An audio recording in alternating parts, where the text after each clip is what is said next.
Я думаю, що у будь-якої людини було таке в житті. Ви бачите відому людину, якій симпатизуєте, можливо, є її фанатом або послідовником. Ця людина, звісно, публічна, вона вам дуже подобається. Ви її бачите по телевізору, слухаєте те, що вона говорить, чи співає, чи що вона доносить. І через деякий час у вас з'являється нагода вживу з цією людиною познайомитися, співпрацювати, спілкуватися. Це зовсім інше сприйняття людини і інший рівень спілкування, погодьтесь. У моєму житті так вийшло, що я познайомився з Андрієм Кузьменком, Кузьмою Скрябіним, засновником, фронтменом групи «Скрябін». Коли я працював на студії звукозапису в місті Києві, звукорежисером і аранжувальником я там працював. Це знайомство згодом переросло у співпрацю. А я Сергій Макаренко, і це мої життєві історії, які я тут фіксую і радо ділюся з вами. Щоб буде вам завжди в курсі нових історій, раджу підписатися на мій канал. І також вдячний вам за вподобайки та коментарі. Ну і переходжу, власне, до розповіді.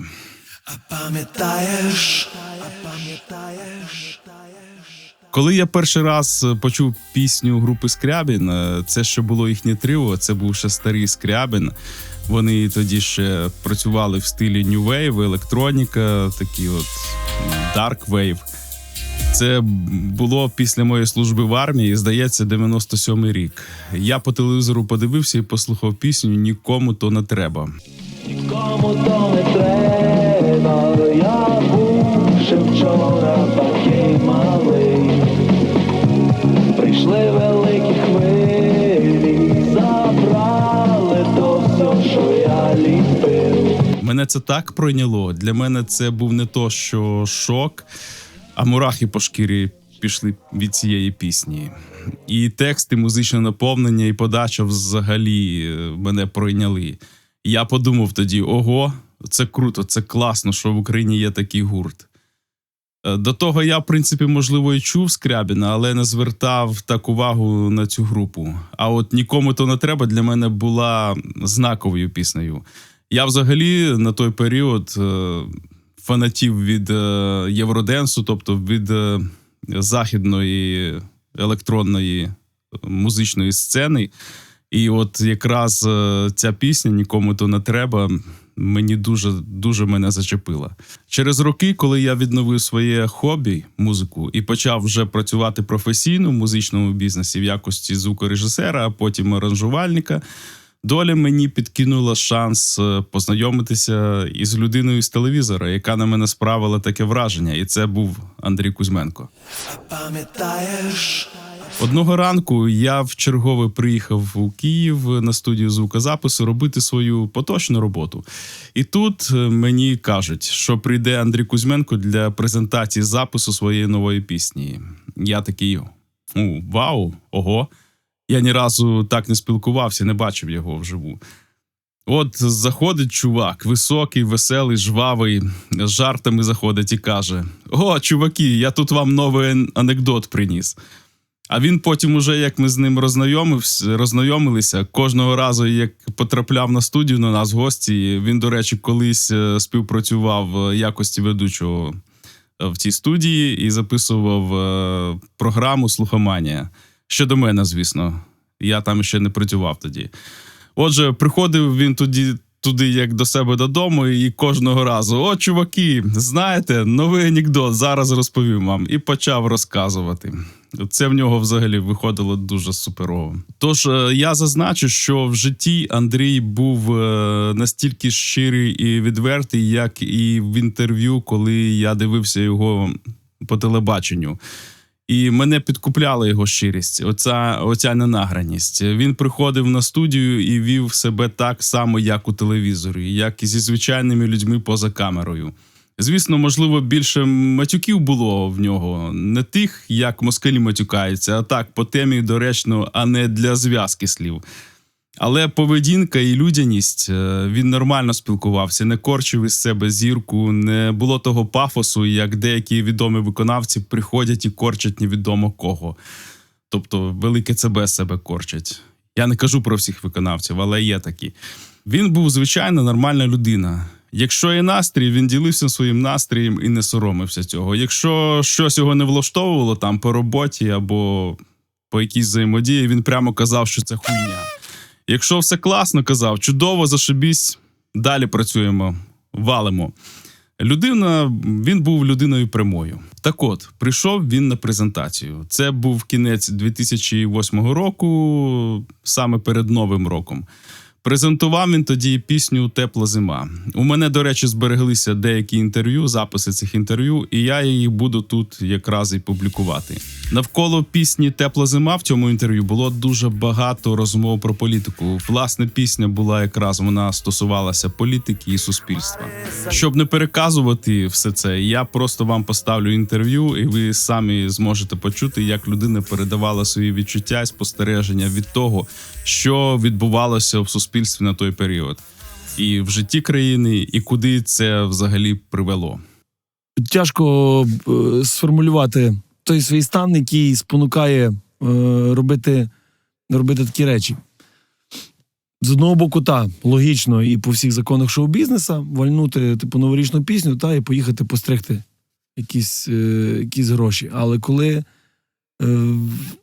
за останні 2 місяці половина людей з мого кола спілкування, з моєї телефонної книжки, грубо кажучи, позбулися, якщо не всього свого маєтку, там маєток, я маю на увазі квартира і машина, то принаймні половини. Або мусила закласти той маєток під щось, щоб не вмерти з голоду, грубо говорячи. Коли через дорогу людей викинули з їхнього приватного будинку, який був закладений теж під бізнес.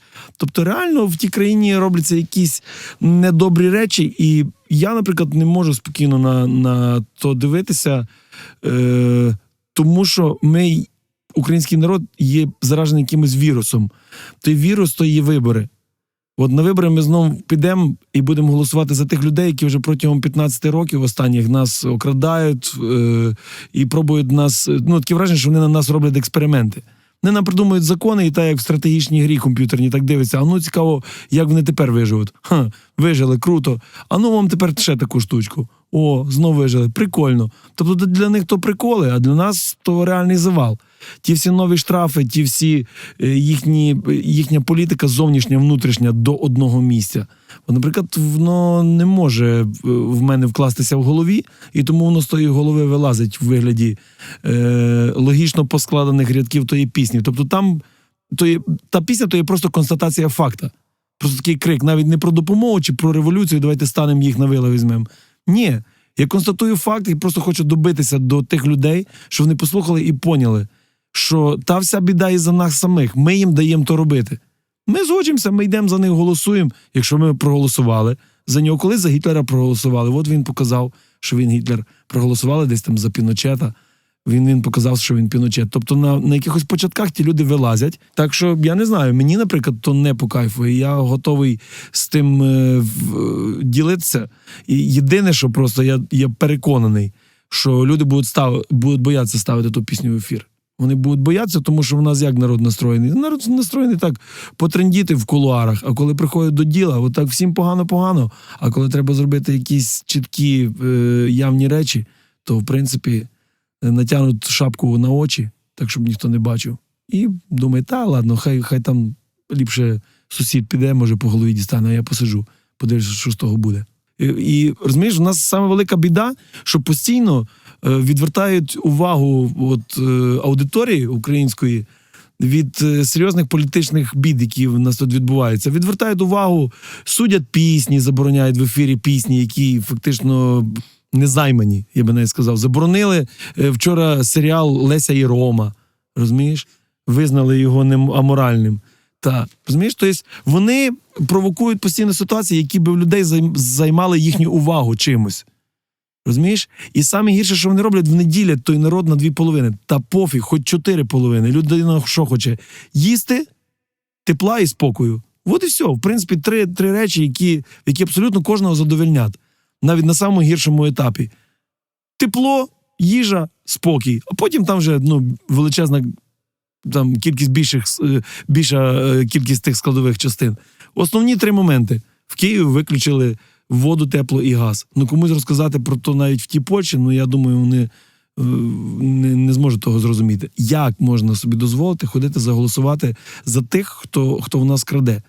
Або той, хто нас виживає з того світу? То є виживання. Просто-напросто. Тобто вони до такої степені вже зажралися і не думають про той people український, що от тому і довели до такої ситуації. І побачиш, буде якась така серйозна заворуха, все одно то ті, що мають бути винні, вони чухнуть на якісь панами, ще кудись посидять собі, то все втрясеться, приїдуть і знову будуть керувати. Так само і Лазаренко би приїхав, він ні за що би не відповідав, він тут же би появився на якійсь керівній посаді. Так само було з тим чуваком, що кинув еліта-центр, що Швейцарія віддала. Де він? Я не чув обнародування того процесу. Він приїхав сюди, дав денег і теж так само пропав.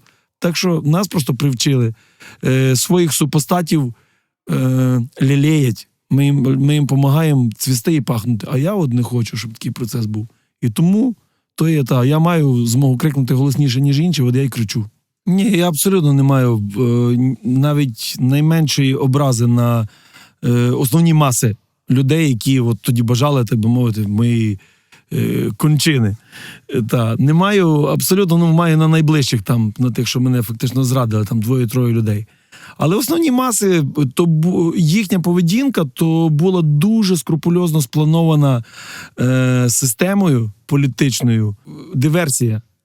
От. Вони дуже вміло то все зробили, і ну що таке я один там, та? Я просто тупо тримав мазу за телевізійний канал, який дав мені шанс там пробитися скорше, ніж я би пробивався без нього. Я просто от дав собі слово, що вони до мене по добру, я до них по добру. Мені було абсолютно Ющенко, Янукович, я чітко розумів, що вони не відрізняються один від одного, тільки в одного там в Януковича заплямована його репутація тою тюрмою. От. Але то було понятно, і ще то чорними нитками. Я не збираюся зараз ні злорадствувати, ні пояснювати, ні навіть звертатися до когось в минулому. Зараз така біда, що непонятно, що ще буде з тою країною. І чи воно не перетвориться в якісь Балкани, чи ще щось. Просто слава Богу, що українці, вони спокійніший по натурі народ. І там, що вони вже взяли зброю, його вже треба дуже притиснути. Але та ситуація вже близька до дуже притиснути. І сама велика біда є в тому, що от розділ той створили, і завжди, коли починаються якісь натяки, вони спихають вину на 1,5. От, Схід видний, бо звідти Янукович. От, давайте на них поженемо, вони всі з сірими лицями, з залізними зубами, розумієш? Нема, чувак. Вся є одна маса. І в мене то злорадство, може би, десь і жило, але коли ми приїхали до Львова на концерт 3 місяці після революції, і я з тими людьми говорив, розумієш? Я чекав яйця в голову, і того яйця там не було. І я поняв, розумієш, наскільки все-таки система от вміло тих людей готувала, але вона недосконала була, тому що вона їх підготувала просто поверхнево для того, щоб от зібрати той Майдан на даний момент. Ну вона не прониклася. Тобто я був, такі чуваки, як я, тій системі, були нецікаві. Ми для неї не конкуренти, і вона не подумала пронизати настільки сильно людей ненавистю до мене, розумієш? І я в стані ще з ними говорити. І тому я знаю, що я в стані буду і сьогодні, і завтра з ними говорити. А якщо я буду в стані з ними говорити, то я просякну тих людей серйозніше, ніж може просякнути їх система. Бо я є чувак з тих самих людей, які по тротуару ходять, а не їздять на машині з мігалками, розумієш? І тому я не можу злитися на свій піпл, тому що я такий самий, як вони. Я живу між ними, без охорони, без будок, з шлагбаумами, знаєш, і без собак, які відривають м'ясо живе з людей. Вся та наша аудиторія, всі люди, вони мусять зрозуміти, що хоча б раз кожен гавкне, і їм стане страшно. Якщо я гавкаю один, ніхто боятися не буде. По одному вигляну з вікна гавкнув. І 40 мільйонів – то й настільки багато народу, що як той гавкіт підніметься, то, знаєш, обісреться любий. От, і здасть аналізи за цілу кончу заспу. Розумієш? І я би дуже хотів, щоб вона була просто з кожної розетки. Тобто іронія є в тому, що Бог обділив ту землю навіть снігом, з таким відношенням до неї можновладців. От. Ну і тепла зима, я думаю, жителі Києва розділять теплу, що я мав на увазі під теплою зимою, коли виробили теплу воду і газ. Так що так, кожен, хто як хоче, собі розумієте. Тож деякі слова його були досить пророчі. Відразу скажу на закид тих, хто досі звинувачує Андрія, що він продався Януковичу. На мою думку, звинувачувати вже померлу людину, розуміючи, що вона не відповість на звинувачення, я вважаю, що це недолуго. І не від великого розуму, можливо, не мудро. А пам'ятаєш? Наступне інтерв'ю-презентацію чергової пісні Андрія я вже записував після Нового року, фактично в кінці лютого 2009 року. Андрій прийшов презентувати пісню під назвою «Кинули». По-моєму, чувак нас кинули. Якраз світом і Україною котилася всесвітньо фінансова криза. Багато хто пам'ятає, що відбувалося з доларом, з економікою як України, так і у світі цілому. І він прийшов презентувати ось цю гостру соціальну пісню. Це інтерв'ю було коротше, стисліше, але теж досить ємне. Він дуже жорстко так пройшовся по політиках, по правлячій верхівці України. Він відверто казав, що думає про урядовців. Не називав імен, звісно, але чітко давав зрозуміти своє ставлення до цих людей. Отже, я вам надаю можливість послухати це інтерв'ю, його пряму мову. Тож, до вашої уваги. Не час робити передишки. Діло в тому, що я схиляюся до думки, що чим більше говорити про ту проблему, тим більше людей її почує. Якщо я сказав одне слово, то його почуло 10 чоловік, грубо. Я скажу 2 слова, і їх почує там ще 5-15 чоловік. І тому то не є повтор. Можна було теплу зиму крутити, допустимо, цілий рік. А то є ще один снаряд з другого боку, там, інакшого калібру, інакшої сили дії. І поки хтось не зробить висновки, люди мають зробити висновки, що курча мать, тому не треба підкорятися тим дебілізму тому, який валить з тої сільради, розумієш? А ті дебіли зрозуміють, що йолки-палки на нас реагують і все-таки почнуть сприймати то на свій адрес, тому що в більшості випадків людина, якщо якусь критику чи сатиру, вона здебільшого думає, що про когось. Так, щоб відволікти увагу від своєї персони. Я думаю, що треба бути вже дебілом, щоб зрозуміти, що такими піснями ти собі не заслужиш ні корпоративів, ні сольних концертів, ні навіть якоїсь пропаганди. Тому що, чесно кажучи, пропонували вже політичні сили, але пропонували гроші, але треба було переписати, що всі кинули, але от той чувак, він, так би мовити, герой, чи та човіха. І тому то є, я люблю плювати хамам в лице. Знаєш, то є плювок, що про мене подумають, мені найменше мене гризе в тій ситуації, тому що я роблю так, як я чую. Я чую, що про то треба кричати, про то треба говорити. Люди не мають що хавати, то є велика біда. І, допустим, імідж України, я часто бував на Заході останніми пару місяцями.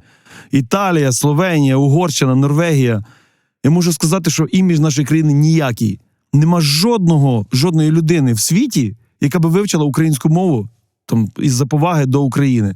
Навіть ті дипломати, які працюють в Києві, вони говорять по-російськи. Українські дипломати, які працюють в іноземних країнах, вони 70% розмовляють російською мовою. Я недавно читав діточкам казки в магазині. Є тут один магазин, книгарня є, називається. І вони роблять собі такі акції, що приходиш, дітям казку читаєш. Я почав читати Карлсона, і я закінчив на 3-му абзаці. Переклад був такий, що я би перекладача задусив. Запхав би йому в дупу динаміт, підпалив і пустив би гуляти по парку Шевченка, розумієш? Тобто імідж мови, імідж країни, імідж нашої сільради, вони роблять величезну біду.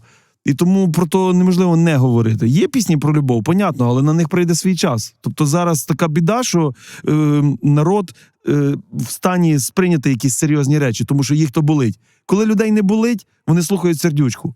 То нічого поганого в тому нема. Я сам люблю дивитися, як люди слухають сердючку. Знаєш? Тому що я люблю бачити веселих людей. Але зараз їм не до сердючки, їм не до хлопців-олігархів. Вони в стані сприймати такі речі і чітко знаю, що будуть окремі особи, яких воно заїсть до тої стадії, що вони будуть готові щось робити. І з одного табору, і з другого табору. Розумієш, тут кинули навіть тих, що не думали, що їх кинуть. Тобто, по великому рахунку, кинули абсолютно всіх. Вони навіть самі себе кинули. Якась групка людей, в якої сконцентровані всі бабки країни, кинула абсолютно всіх. Всі 40 з чимось там мільйонів, вони всі постраждали. Хтось менше, хтось більше, але абсолютно, розумієш, в людини до останнього моменту, навіть коли тебе ведуть на розстріл, от в фільмах про німців, там німець тебе веде на розстріл, чи ти німця, в ліпшому випадку, до останньої секунди в тебе живріє надія. Ти на щось сподіваєшся. І так само ми до останньої надії сподівалися. Може, все-таки вони там приготували якусь програму. Нема ніякої програми. Вони нас викинули з корабля без човнів, без жилетів, без кругів спасальних, рятувальних. Тобто вони нас реально кинули. Вони мають про то знати. І я ще взагалі дякую Богу, що маю таких друзів і знайомих, які ті пісні крутять по радіо. Тому що тобі вже був взагалі завал. Так, я боявся, що заборонять ту пісню, тому що після того, що відбулося з піснею «Мумітроль», можна було боятися всього. І її крутять. І тут можна зробити висновок, що комітет по справах моралі чи там Національна рада, вони вишуковують якісь такі чи особисті образи. Тобто вони по дріб'язках працюють, вони розмінюються на копійки. Замість забороняти дебілам робити дебільні закони, чи там забороняти якісь, розумієш, такі відверто вже порнографічні всякі штуки, я не маю на увазі порнографію буквально. То вони опускаються до того, що сприймати то в свою образу. Боже, Кузьменко сіє агресію в народі. Та, напевно, не так, як любий з них. Народ, от в той момент, я говорив вже просто про то, не знаю, як сформулювати думку ще раз, ту саму. Тобто зараз тяжкий період для всього піпела, і він в стані слухати серйозні речі. З ящика, з радіо, розумієш? І той факт, що вони почули в теплій зимі якісь нотки, які там щось в себе шкребуть, бо мені багато, така середньостатистична рецензія на пісню була, я вже так, в принципі, з тим звикся, і тут пісня по радіо грає, і я розумію, що все-таки треба щось робити, розумієш? Там робив, не робив, то вже друге питання, але, воно шкребе. А от для того, щоб воно ще сильніше зашкребло, йде та друга слідом. І розуміє не тільки прості люди, ті, яких кинули, а розуміють і ті, хто кидав. Ті кидали, так би мовити. І тут, коли другий тиждень відстрочують телевізійну прем'єру, я почихрився в голову і собі думаю, може, ти знаєш, може воно і буде такий ефект, що ми її не побачимо. Але я, дядько, такий, що не лишить ту справу на півдороги. Тобто піду на інші канали і буду добиватися максимального висвітлення того матеріалу. Я тобі скажу правду. Тобто я людина, яка постійно щось робить. Там не музику, а постійно чим займає. Я не можу сидіти на місці. Тобто зараз є проблема, і мене та проблема гризе. І чим більше ти попадаєш на захід в інакші країни і бачиш відношення до себе, поки ти не сказав, звідки ти є, поки ти не показав свій паспорт. Саме поки що ще лояльна до України Норвегія, бо там наших мало. Там, де наші вже відмітилися, тебе мають просто за велику кучу такого коров'ячого, пахнячого кекса. Розумієш? Тобто з нас просто ненавидять. І що ми їм зробили поганого? Не скажи, що українці гірші за негрів чи арабів, які вони приймають з обіймами. Мене то бісить, тому що та сільрада наша, вона, доведе до того, що наші закриють тут, як Албанію, і взагалі нікого нікуди пускати не будуть. По-моєму, чуваки нас кинули. То є пісня групи Скрябін. Зараз ви мали можливість почути слова Андрія Кузьменка з презентації пісні «Кинули». А наступна наша зустріч в студії була, коли він прийшов презентувати пісню «Випускний». А пам'ятаєш? Але презентація почалася не з пісні «Випускний», а з презентації проєкту «Дідзьо». Ще тільки розпочиналася робота над цим проєктом. Були певні експерименти, ще, здається, ніяких пісень навіть не було створено. Але Кузьма в цьому інтерв'ю вже розказав про такий проєкт, який вони розпочинали з Олегом Турком Лесиком, його старим другом і, на жаль, теж уже покійним, який досить таки недавно пішов з життя. І я був одним із свідків початку зародження проєкту «Дідзьо», який було створено завдяки саме Андрію Кузьменку і Олегу Турку Лесику. Також я доклав свої зусилля до створення одного з перших треків цього проєкту «Дідзьо», пісні «Гопа-Гопа». Андрій мені запропонував долучитися в якості аранжувальника, і я робив аранжування цієї пісні, яка на початку проєкту відкривала всі виступи цього колективу. Тож на початку інтерв'ю Андрій трошки розказав про проєкт «Дідзьо», а далі почав розказувати вже про пісню «Випускний». Він тоді приніс з собою демо-диск, щоб ми послухали і залили в базу цю пісню для радіопрограм. Він цей диск приніс і хотів його виконати потім уже. А я кажу: Андрій, підпиши, нехай мене буде на пам'ять все-таки. Класна пісня. Він каже: та без проблем, Сергій, давай маркер, я підпишу. Я дав йому якийсь маркер, там він погано ще писав цей маркер. Він поставив автограф, і у мене цей диск десь лежить. А далі, власне, пряма мова Андрія з презентації цієї пісні. Дзідзьо. Розшифрую з самого початку, що таке. Дзідзьо на Західній Україні, особливо в Яворівський, Самбірський район, такі близькі до кордону з Польщею, називають дідусів. Мій дідьо. Дідьо Іван, дідьо Василь, а в нас просто дідьо.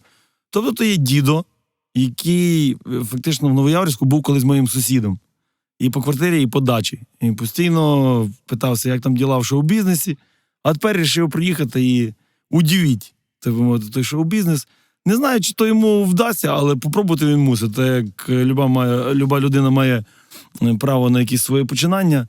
І то не буде просто музика. Діло в тому, що він ще в нас майстер слова і любить робити такі ютубовські кавалки, які ми любимо дивитися, наприклад, по ютубі чи на інших там порталах розважальних, інтернетівських. Тобто в нього є куча історій за його довге, яскраве, наповнене тими пригодами життя. І перший з них вже дуже скоро на ютубі можна буде подивитися, і в нього буде свій Дзідзьо-тюб. До речі, розкажу потім інтернетівську адресу. Скоріше всього, dzidzio.itop.net, де він ті всі історії буде доносити. Перше буде про те, як він їхав з колегою до Києва і хотів підвезти дівчину, яка стояла, голосувала в лісі, потім виявилося, що проститутка. І що було далі, почуєте на хвилях інтернету. Мені, чесно кажучи, перший раз мені було так дивно трохи слухати свою пісню в такому перверсійному вигляді, навіть не перевернутому, а перверсійному. Я теж звик до того, що вона така серйозна, майже сльози викликаюча. Але послухавши 5 разів, я знайшов в тому щось дуже гумористичне і дуже людське. Тобто багато хто в народі взагалі, крім такої музики, ніяко не сприймає, особливо люди там, які люблять погицати на весіллі, підполячки якісь. І та полячка, то є такий своєрідний перекладач. Він ту музику для різних інтелектуальних верств населення, вона її робить зрозумілішою ширшій аудиторії. І я собі подумав, хай собі бере ті фотографії і калатає.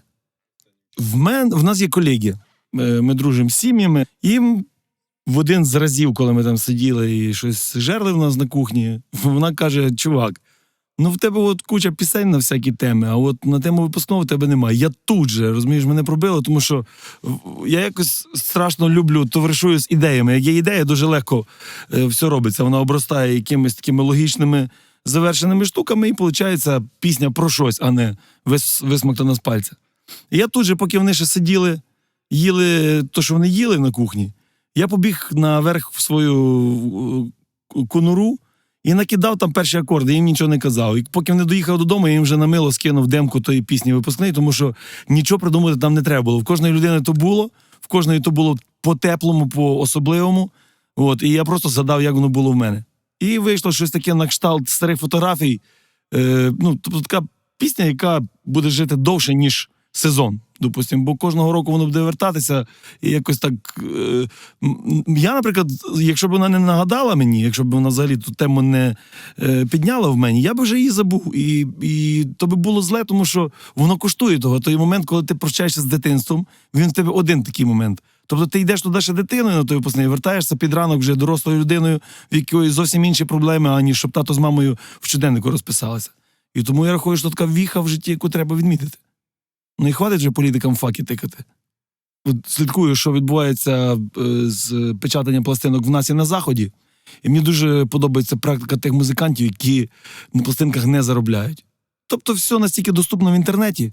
Я не знаю, от ми вже третю пісню, випускний вже третя пісня з альбому, якого ще нема. І я так думаю, що ми встигнемо засвітити, певно, пісень 5 чи 6 до виходу того альбому. Не знаю, ми його робимо без рамок часових. Робимо собі в кайф. Там є ще одна, я от приніс сьогодні послухати.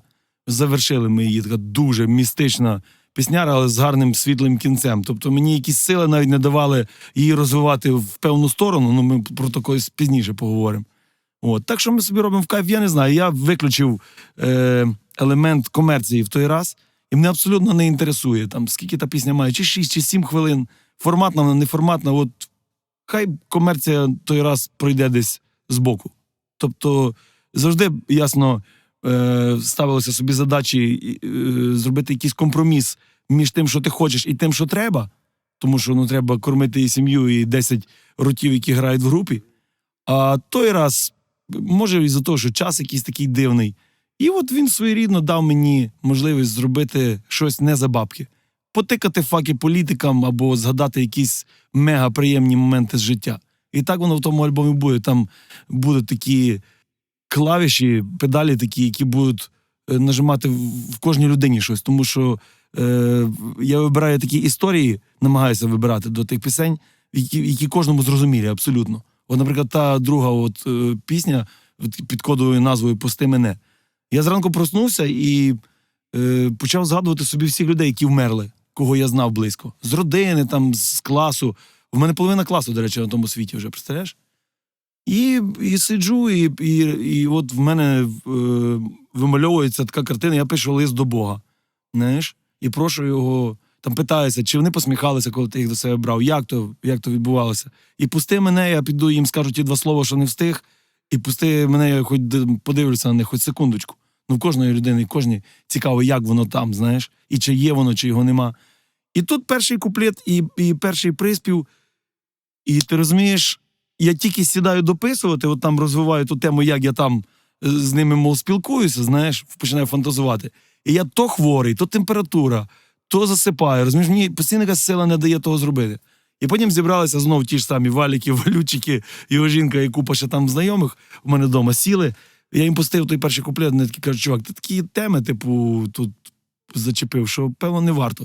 У мене раз таке було, що коли я сів дописувати той текст, ще якийсь там порядковий номер, порядковий раз, і температура 40 була, і я мусив їхати з Італії додому за рулем, розумієш? Тобто воно такими конкретними методами не давало мені розвивати от, власне, в тому напрямі.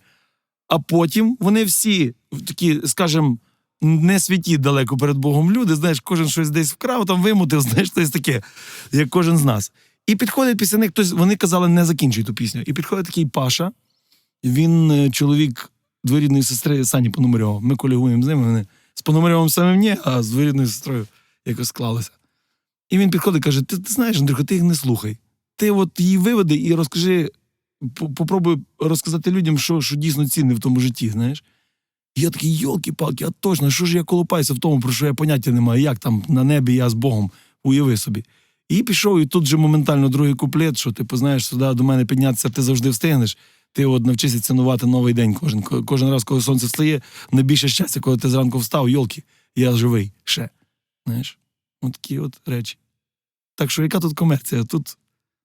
І от саме з цієї пісні, з пісні «Випускний», у нас з Андрієм і почалася співпраця.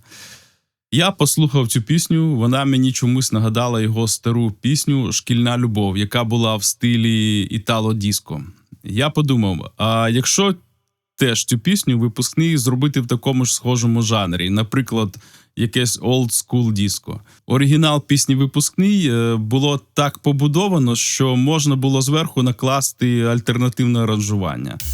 Ще тоді не було технології розділення штучним інтелектом доріжок на складові, тобто вокал окремо, там бас, гітари окремо. То я там за допомогою еквалайзерів притушив, придавив деякі інструменти і зробив демку. І мій на той момент шеф надіслав цю демку Андрію. Андрій відповів, офігенно, давай доведемо до фіналу в такому ж жанрі, в такому дусі. Я тоді отримав від Андрія вокальні доріжки окремо і довів цей ремікс до фіналу. Ремікс на пісню «Випускний» не був в сильній ротації, просто було його розіслано на радіостанції. Але Андрію він дуже сподобався. До речі, ще одну версію, вже трошки пізніше, зробив Василь Лозовський, проект «Флештроніка». Дуже класний ремікс, електронний, танцювальний, суперовий. І вже коли Андрій робив альбом «Скрябін в реміксах», де я активно долучився в якості реміксера, то саме випускний версії Васі Флештроніка був на цьому диску. Але хтось, чи то Андрій сам напутав, чи що, і підписали той ремікс, тобто Васін ремікс, як мій ремікс, CJ Mas ремікс. Я потім декілька разів зазначав офіційно, що це плутанина, що це не мій ремікс інший, він old school і він не є на диску на тому. От з цього реміксу у нас і почалася з Андрієм співпраця. Десь через місяць він мені повідомив, що в нього є ідея реміксувати старі пісні і більш свіжі пісні, і випустити окремо альбом.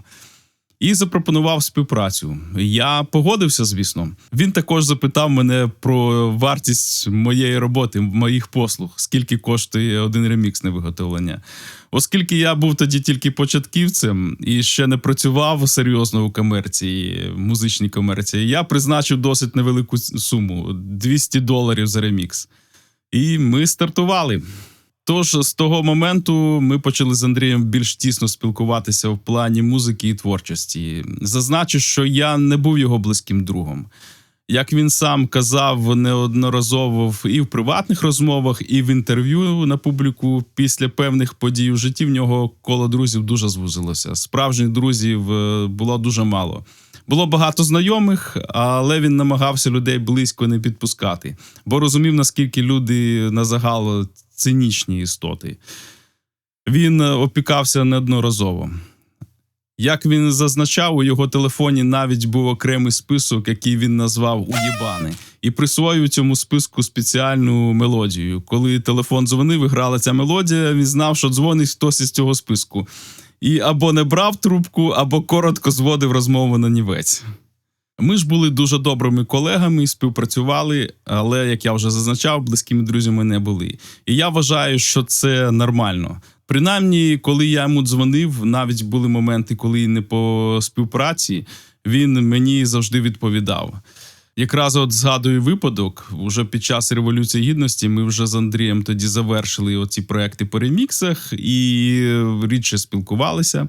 Але мої знайомі цікавилися, чи проводить він зараз свої діджейські сети. У нього був проект «Голий діджей».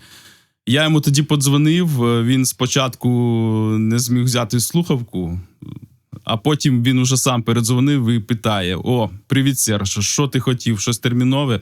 Я кажу: «Андрій, вибач, що турбую, люди цікавляться твоїм проектом «Голий діджей», ти зараз його, він ще існує чи ні?» Він каже: ні, Сергію, я вже не займаюся діджейством, ти сам бачиш, які події відбуваються. Я зараз допомагаю хлопцям, волонтерю активно». І у нас от було таке спілкування не близьких друзів, але приятелів і добрих колег. Це був свого роду такий ліричний відступ мого спілкування з Андрієм. А далі розкажу про наступну презентацію. А пам'ятаєш? Наступне інтерв'ю ми давали з ним вже вдвох. Я в якості співавтора аранжування і реміксера. Це був травень 2010 року. Ми вже тоді з Андрієм зробили декілька реміксів. Випускний, потім я зробив ремікс на пісню «Я не тримаю зла» в трансовому стилі. А потім Андрій мені чи то написав, чи подзвонив, я вже точно не пам'ятаю, і каже: «Серий, є от така штука, послухай демку, от у мене яка та пісня стара є. Подивись, що можна з неї викрутити». Надсилає мені на email-демку під назвою «Джаламбай». Джама-джама-джама-джай, ану, дівчата, відкривайте двері. Ой, джама-джама-джама-джай, ми раді бачити вас двері. Я слухаю регі, таке прикольне, цікава гармонія, приспів, куплет і приспів по гармонії відрізняються, і приспів, до речі, десь на півтона вище. Це дуже цікава побудова. самої гармонії. І у мене от одразу така ідея, так, клац, а чи не вплести туди от подібні мотиви, щось з E-Type, єгипетська принцеса, пісня в E-Type була така, от якраз по духу щось таке. Я зробив демку в подібному стилі за пару днів, до речі, дуже швидко. Скидаю Андрію, він каже: блін, Серега, та ти що, офігеть, все, це те, що треба, робимо, продовжуй, мені дуже заходить. Я зробив Джаламбай у такій студійній танцювальній електронній версії. Андрію вона дуже сподобалася, що він вирішив робити кліп і вкластися в промо цієї пісні. Кліп, до речі, знімали цілий день, один день. Це дуже швидко. Я тоді мав працювати на студії ввечері, тож приїхав з самого раннього ранку в Київ.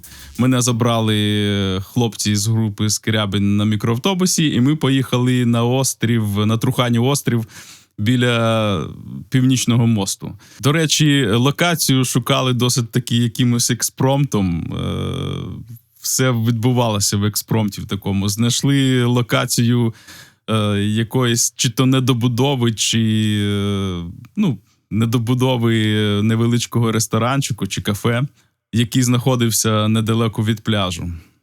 І от першу частину знімали на цій площадці, а другу частину власне на пляжі знімали. І от під час зйомок на цей майданчик підійшли, ймовірно, власники сусіднього кафе, подивитися, що там відбувається.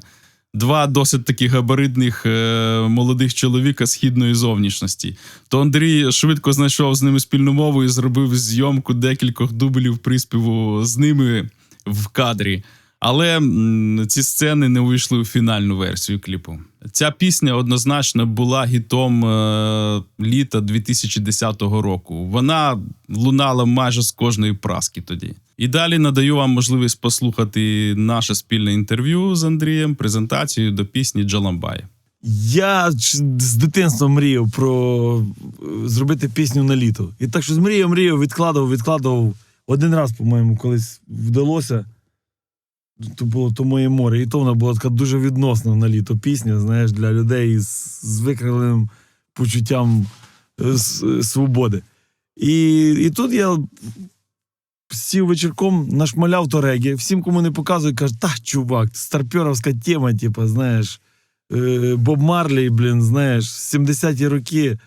Ну і, коротше, обламали мене. Я його на поличку, а ми з Серегою ж дуже тісно співпрацювали на той момент. Ну і я Серегу дав, кажу: дядя, наваяй щось. Тим більше, що всі інші чуваки, кому я там показував діджеї, вони такі: ой, тут треба драм-н-бейс, ще там щось, знаєш. Коротше, впихали невпіхуємо.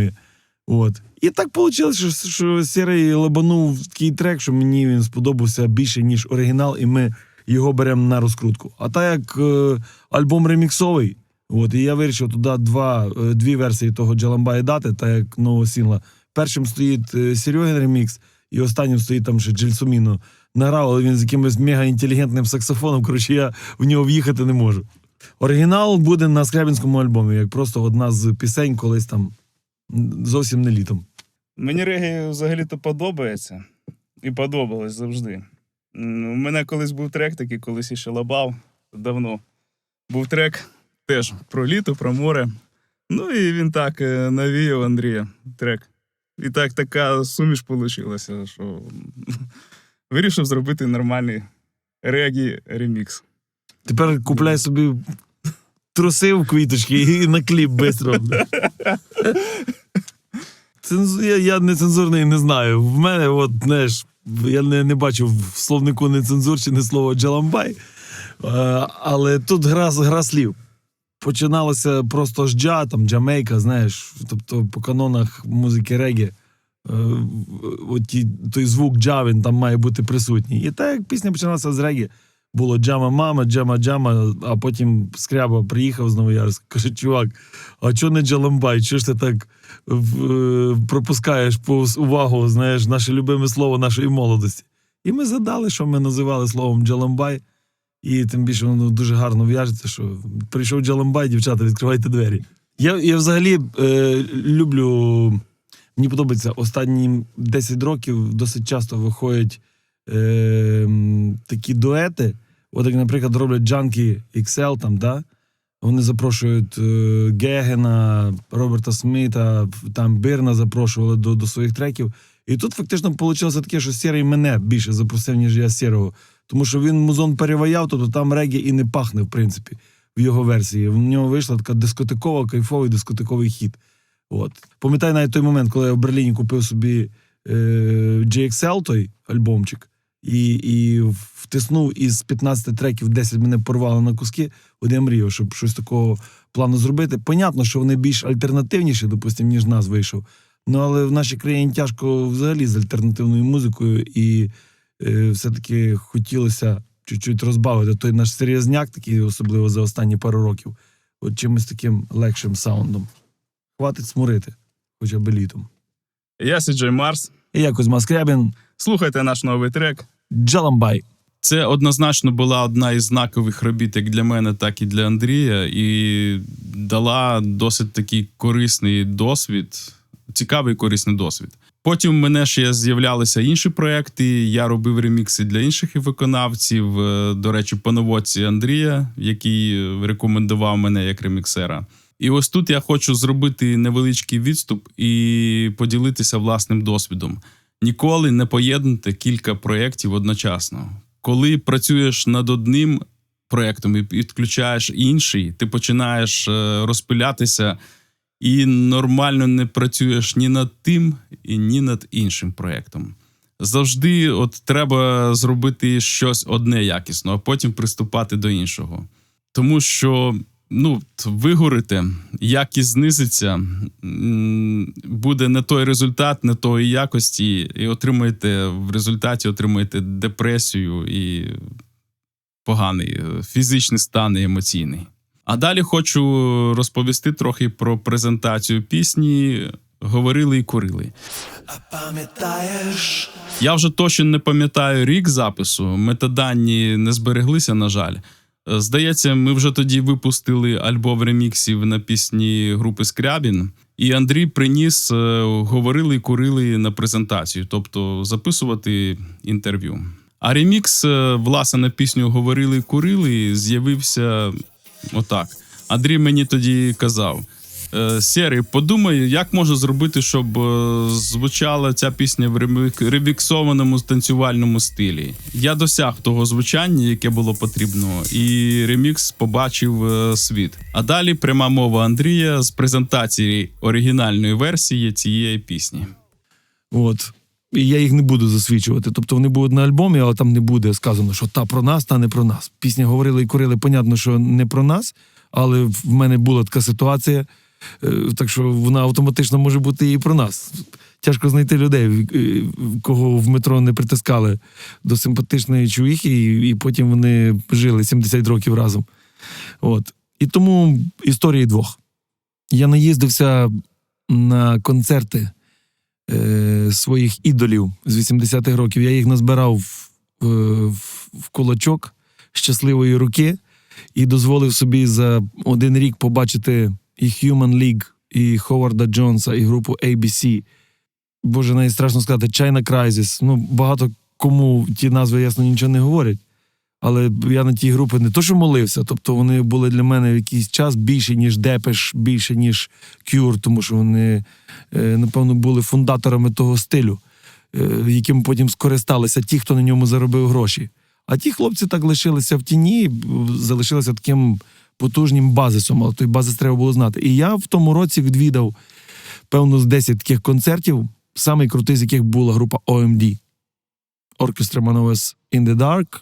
І мене остаточно переконало, що треба повернутися все-таки до тої музики, яку я люблю найбільше.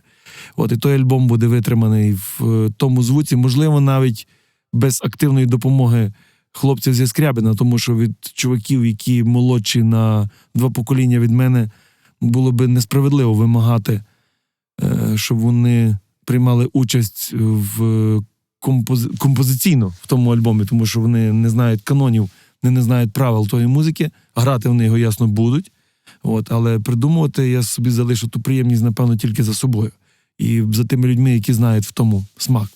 Я думаю, не думаю, що ми будемо ламати людям в голові. Я не люблю ті розділення на сольні проекти, і вони зачасту були в моїх аналогів світових. От, наприклад, як в Дюран Дюрана вийшла та Аркадія, сольний альбом, пам'ятаєш, в нього був? Алібон і, по-моєму, вокаліст з New Order. Хтось там був, чи вокаліст, чи хтось з New Order був. І він такі альбоми чомусь зачасту терплять невдачу порівняно з альбомами групи, тому що, видно, грають роль амбіції фанів, які сприймають групу як цілість, а не окремих членів. Комусь везло більше. Наприклад, Ріко Кейсик з групи Cars, його сольна кар'єра була чомусь гучніша в Америці, а в Європі була такі. Одним словом, я не хотів ризикувати. Напевно, то буде. Все-таки по-чесному, якщо то буде Скрябін. Він не буде старий, тому що в будь-якому випадку він буде звучати по-новому. Якщо знайти найближчий аналог по композиційно і по звуку 15-річної, 20-річної давності і поставити його і порівняти з теперішнім, все одно воно інакше. Все одно то і музика написана 40-річним, а не 20-річним чуваком. І так не можна казати. Тим більше, що оця війна старий новий Скрябін мене особисто смішить, тому що воює 200 чоловік по великому рахунку. 100 тих зі старої плеяди і 100 тих з тої нової. І то така псевдовійна, тому що вони роблять куряву на автобані, там, де її апріорі бути не може. Розумієш, вони пробують роздути дим там, де нема давним-давно вогню. Тобто ворожнечі немає. Є люди, які слухають музику, і є люди, які в інтернеті сіють бруд якийсь. І я до того серйозно не ставлюся. То саме, що, знаєш, я так само говорю, старий Депеш і новий Депеш.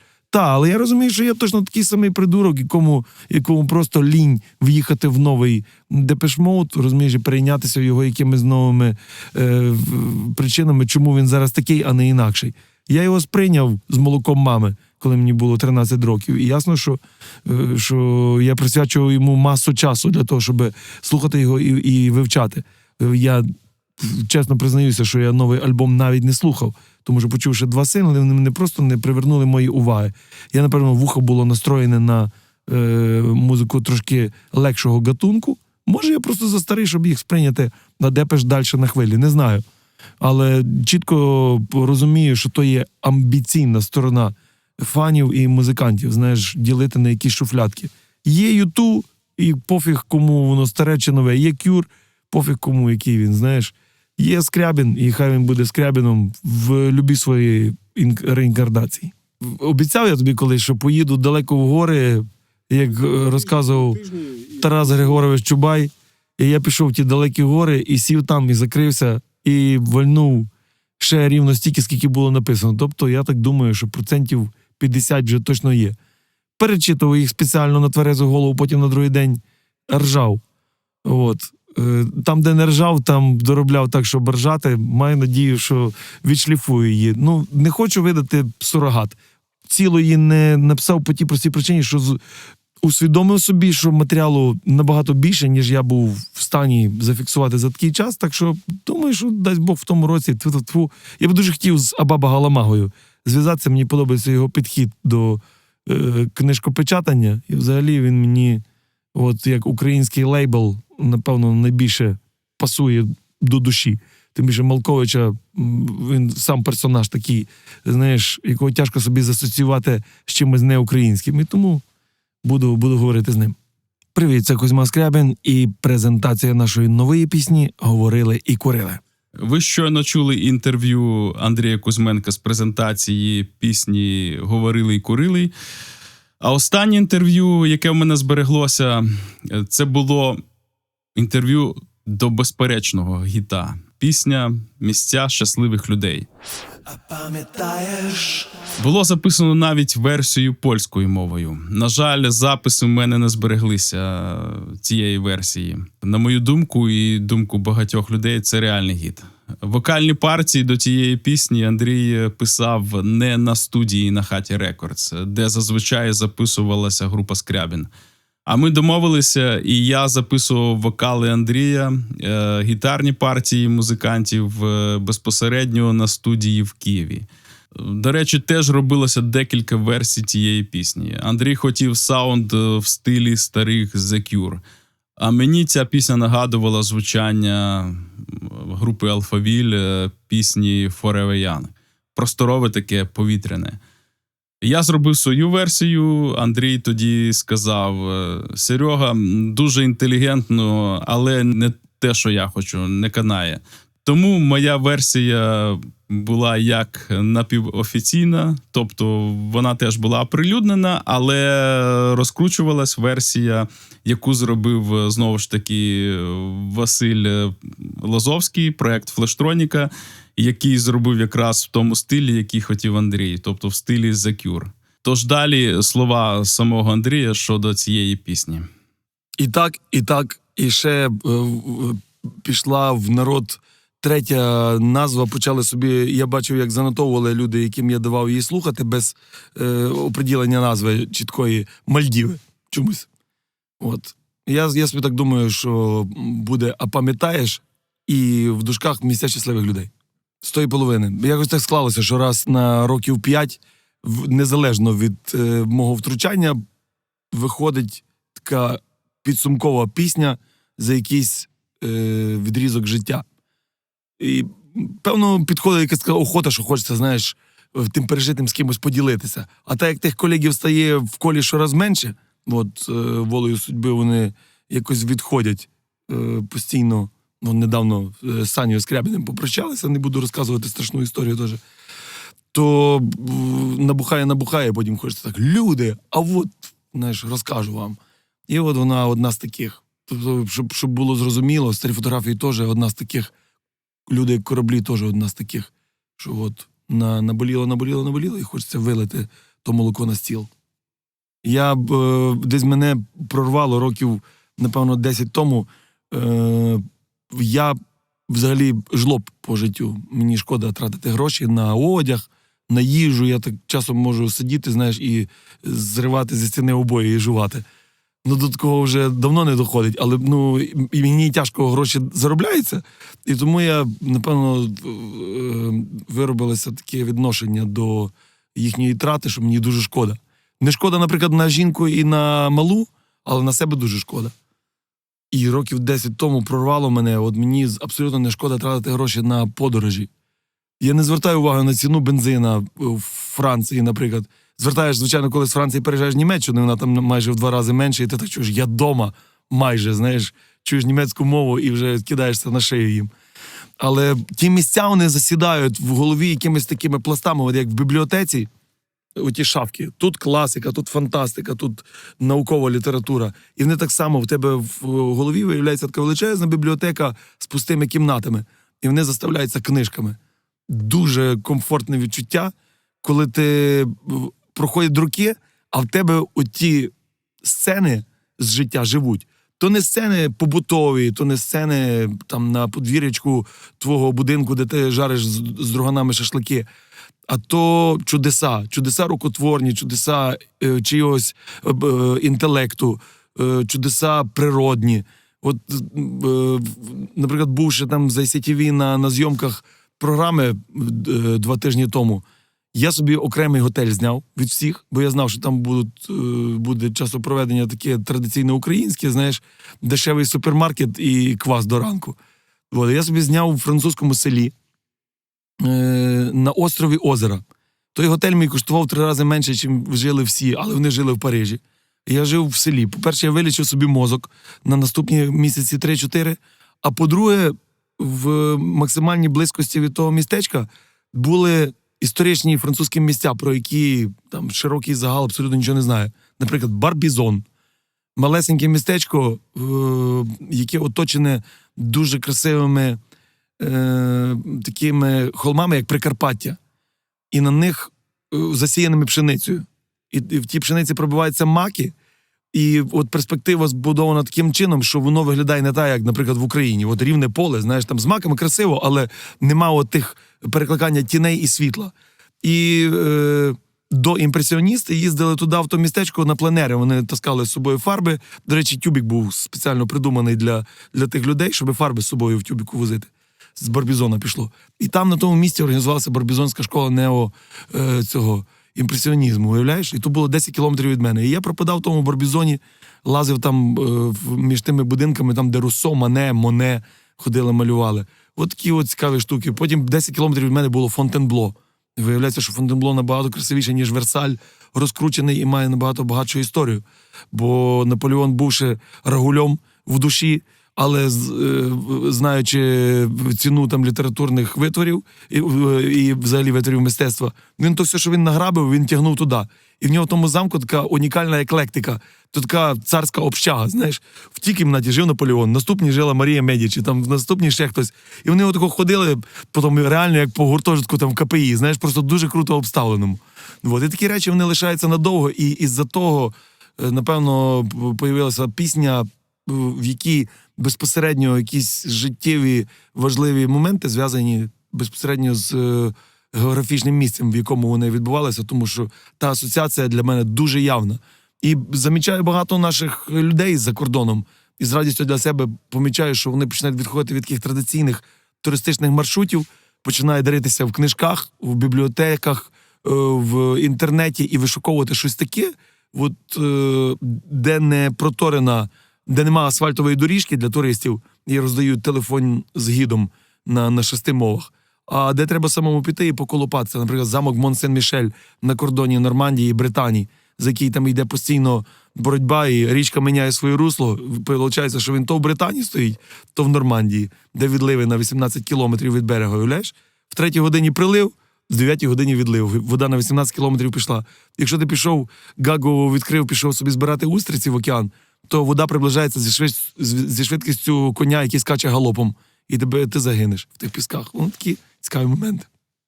Так що, якби та пісня була довжиною годин 9, то влізли б всі місця. Мене звати Кузьма, і це наша пісня «А пам'ятаєш?».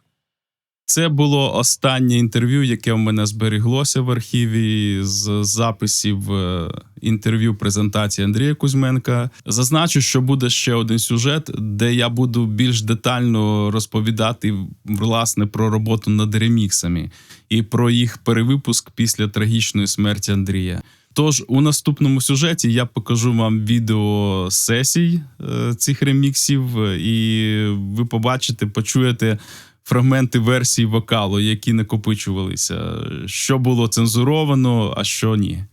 На сам кінець хочу запропонувати вам трошки відео з мого відеоархіву, який я зафільмував, коли Андрій мене запросив на один із концертів групи Скрябін.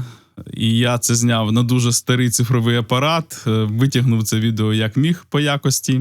І от пропоную до вашої уваги ці фрагменти.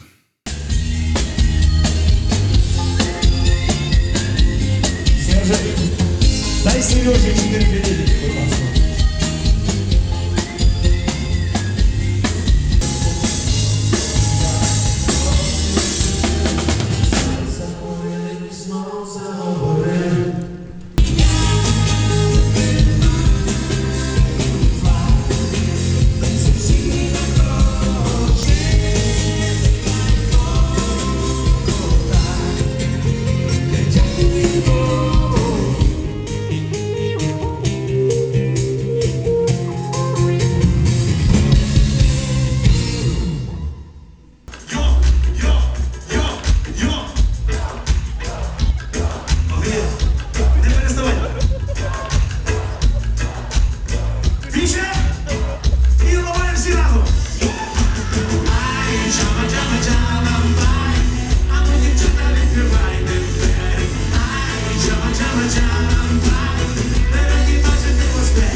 На завершення цього сюжету скажу свою суб'єктивну думку.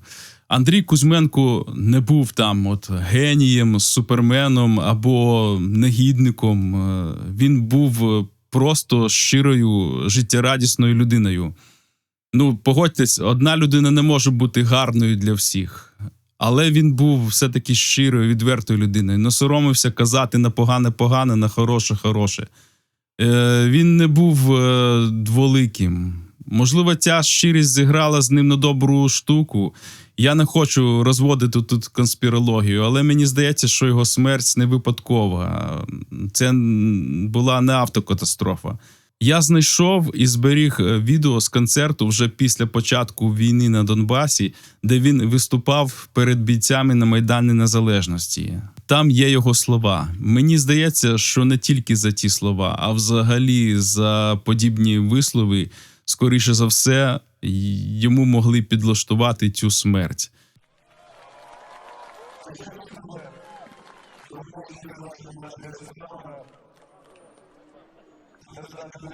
Всім, які освітали Україну, всім без перебору. Від першого до самого останнього президента, які бездільники, які клали наші гроші, робили гроші на крові і на свистях наших пацанів. Так. Я бажаю тільки зла, шановні. Тільки зла. Подивіться на тих людей, я бажаю, щоб ви хоча моменти в житті відчули, що чують вони. Що це я хотів сказати? Маючи величезні ресурси і спецслужбу з багаторічним досвідом планування диверсій і операцій, ви знаєте, про яку службу кажу, яка у спадок залишилася Україні від Совка, і де і до сьогоднішнього дня є купа москальських кротів. Влаштувати смерть будь-якій людині, особливо якщо вона неугодна правлячій верхівці або людині з великими ресурсами, досить таки неважко. Це можна майстерно підлаштувати все під нещасний випадок. Це моя суб'єктивна думка. Андрій був владі невигідний. Надто велика кількість людей, звичайних людей, дослухалася до його думки. А пам'ятаєш? На цьому я завершу цю частину своєї історії знайомства і співпраці з Андрієм Кузьменко. А в наступному сюжеті планую детально розповісти про творчу частину співпраці, тобто заглибитись саме в творчість, про ремікси, показати унікальні сесії з вокалом Андрія. Це буде специфічний випуск, цікавий в першу чергу для аранжувальників та виробників музичного контенту. Але, можливо, і на широкий загал це буде теж цікаво послухати і подивитися. Думаю, що це буде цікаво подивитися, як це зсередини все відбувається, як воно все формувалося. З вами ж був я, Сергій Макаренко. Був радий донести вам цю історію. Також я вам дуже вдячний за увагу, коментарі, підписки. До речі, підписуйтесь, якщо хочете бути в курсі оновлень мого каналу і отримувати сповіщення про наступні сюжети. Тож, до зустрічі в наступному сюжеті. Бережіть себе і будьте здорові!